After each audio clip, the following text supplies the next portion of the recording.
I will admit, in the privacy of this sanctuary, that there have been a few times when, late at night, I have gone into our family room and I've closed the door and I've turned on the TV, and for a few moments I have watched professional wrestling. This is the fake wrestling, and the wrestling that's all staged, and I hate to break that to any real devotees to WWF. The wrestlers stomp on the mat, they throw these wild arms and punches, they writhe in feigned agony. It's all pretty comical. When I thought about our text for today of Jacob wrestling with God, I was determined not to start this sermon with an analogy to professional wrestling. It's just too ridiculous.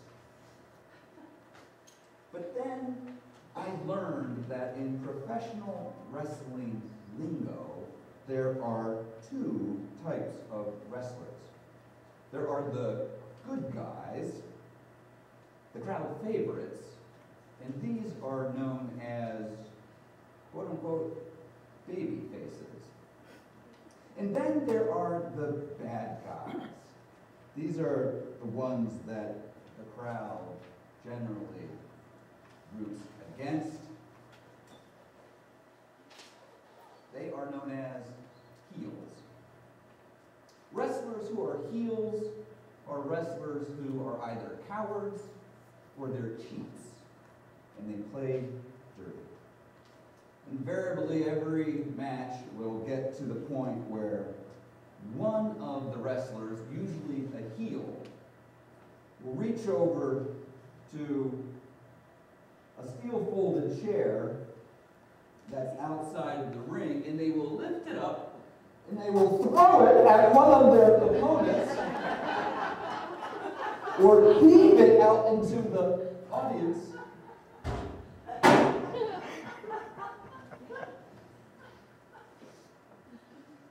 The crowd usually boos at the heels and cheers the baby faces, but every now and then the crowd loves the heel.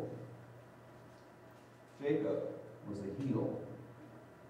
You remember how he, as Christy alluded to, grabbed the heel of his twin Esau as they were just in the midst of being born, hoping that he could somehow slide past and be the firstborn. Esau was born first anyway, and that second child was named Jacob, for heel or supplanter. What he failed to do in the womb, Jacob succeeded in doing later through deceit, as he stole both the birthright and blessing of his older brother. Later on, Esau would exclaim, "Is he not rightly called Jacob? He has tricked me these 2 times." As we know, Jacob flees his enraged brother, goes off to live in the land of his uncle Laban.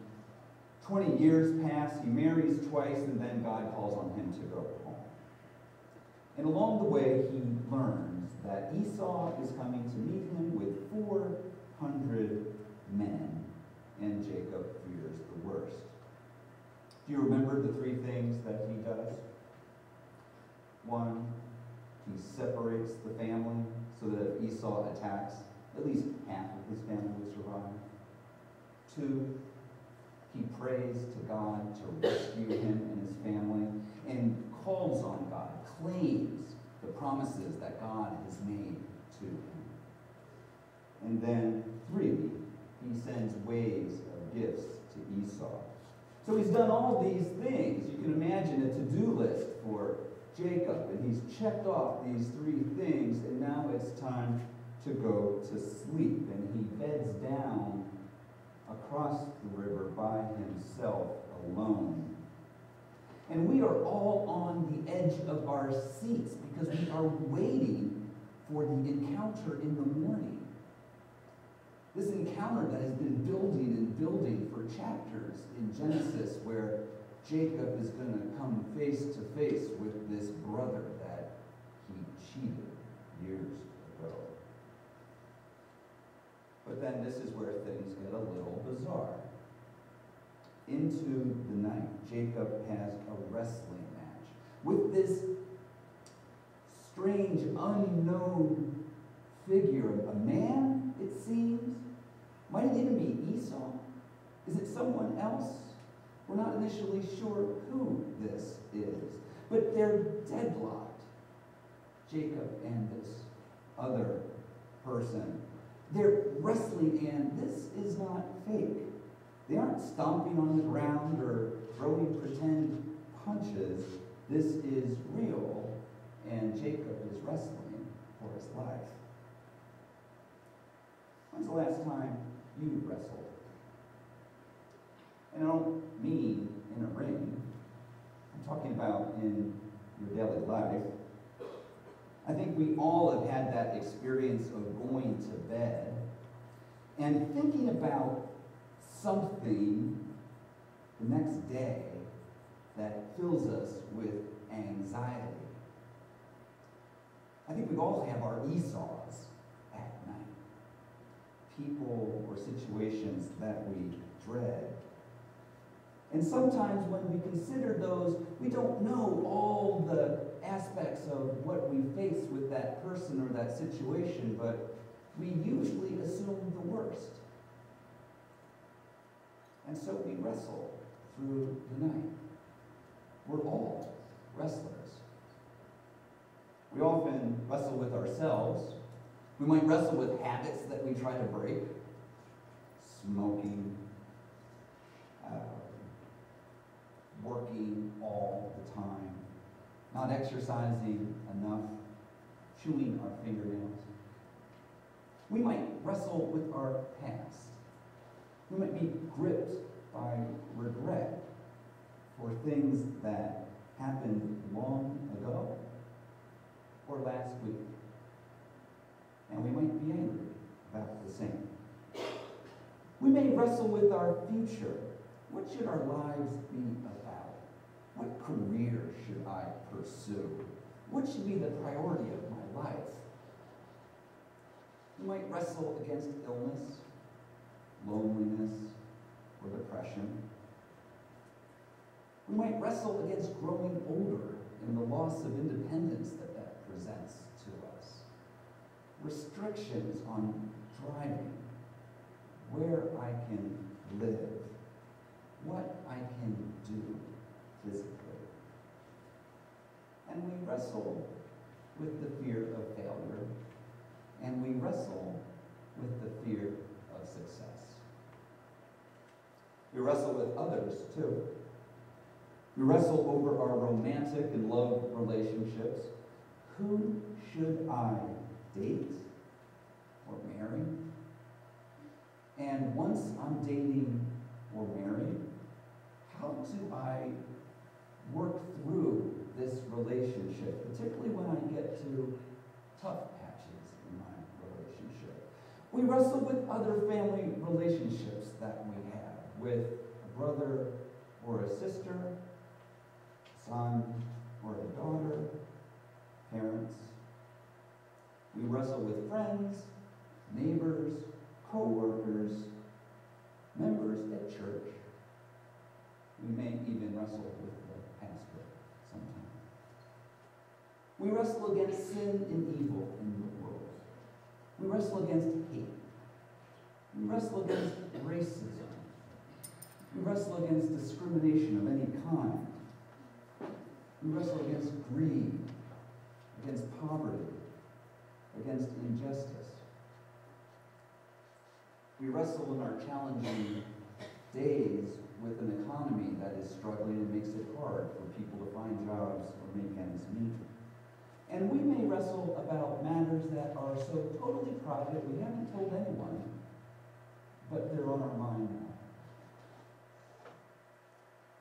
While we might wrestle on our own, we also wrestle together. We wrestle as a country on issues of national and international concern. We wrestle as a denomination over divisions within our denomination, losses of membership. We wrestle as a congregation of Blue Ridge Presbyterian Church. How is it that we can most truly, fully live the gospel? How do we welcome others, especially people who are not like us or different in some way? How can we best respond to the people, and there are many these days, who come to the church in need? How do we reach out? How do we grow? But of all the things that I can imagine us wrestling against, the one thing that doesn't immediately come to my mind is the thought of wrestling against God. And that, of course, is the encounter that Jacob has in this 32nd chapter of Genesis. I think we might think that this idea of wrestling against God has a sense of unfaithfulness about it, disloyalty. But Jacob is expressing what's a fairly typical Jewish approach to God that we talked about a couple weeks ago in prayer, how he claims God's presence and promises to him. So in this wrestling, Jacob refuses to let go of this individual, whoever it is, and then he comes to get a sense that this is not just any other person, it's not another man, he's wrestling with the Almighty. And he refuses to let go of God until God blesses him. If I had to guess, I would think that there have been times in the night, or maybe even in broad daylight, when you wrestled with God. I know there have been times in the night and in broad daylight when I wrestled with God.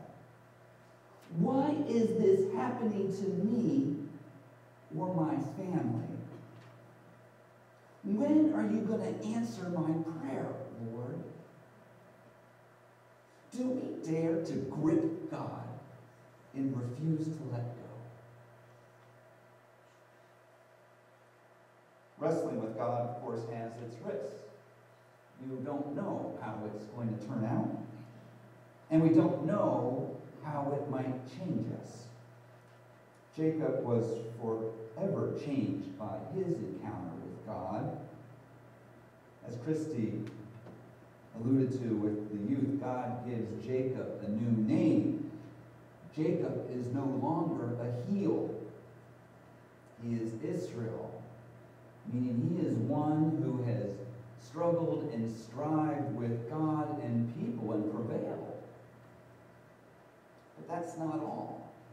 In the course of this grappling with God, Jacob is struck on the hip and it's dislocated. So in one sense, while Jacob may have seemed to have prevailed, he is marked for his life. And as the sun comes up, he limps off to his encounter that morning with Esau. We are marked by our wrestling with God. In some respects, you only know how. But we all share a new name. A new name that we received in baptism. And a new name that we receive, a new identity that we receive as followers of Jesus Christ. The name that we bear as Christians.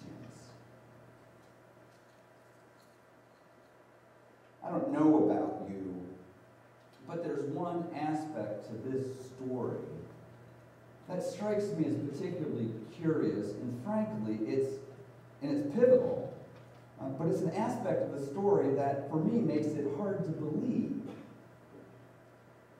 And it's the fact that God appears so weak in this wrestling match with Jacob. Maybe it struck you as Bob was reading it. How is it that God, maker of heaven and earth, is unable to squash Jacob like a bug?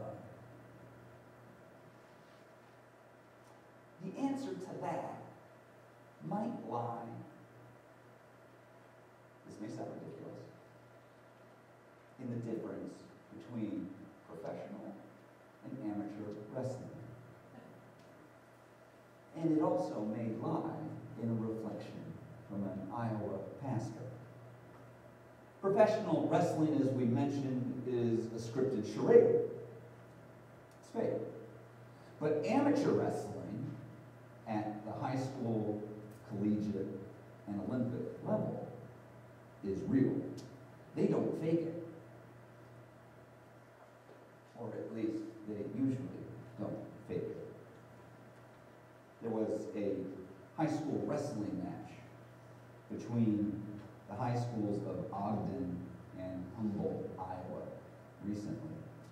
On the Humboldt team was a senior who has Down's syndrome. His presence on the team is pretty ceremonial, really.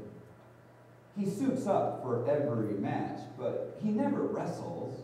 He couldn't competitively wrestle with anybody on an opposing team. So on this particular night when Humboldt was facing Ogden, per usual, he wasn't scheduled to have a match. He was just watching. I have a sense that this young man may have never wrestled in an actual match. But on this night, the coach for the Humboldt team walked over and asked the coach for the Ogden team, "Do you think there would be one of your guys who would be willing to go out and wrestle our senior, just for a little bit anyway, so he would just at least have the experience of getting out and being on the mat in a real match?" So one Ogden wrestler agrees. And the match begins. And he doesn't pin the Humboldt senior in seconds, like he clearly could have. But instead, he wrestles with that senior for the full 6 minutes of a regulation wrestling match. But not just that. He allowed that Humboldt senior to hold on to him, so much so that when that match was over, the referee went and raised up the arms of that Humboldt senior as the winner and declared him the victor of the match. That match is like the weakness that God shows in his wrestling with Jacob.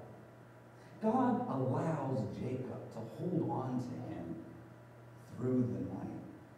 And then Jacob is changed forever. I think we have a personal faith experience of this mighty God who stoops to us in weakness. For it was out of God's love for us that he sent his Son to us. And it was out of God's love for us that he allowed his Son to be pinned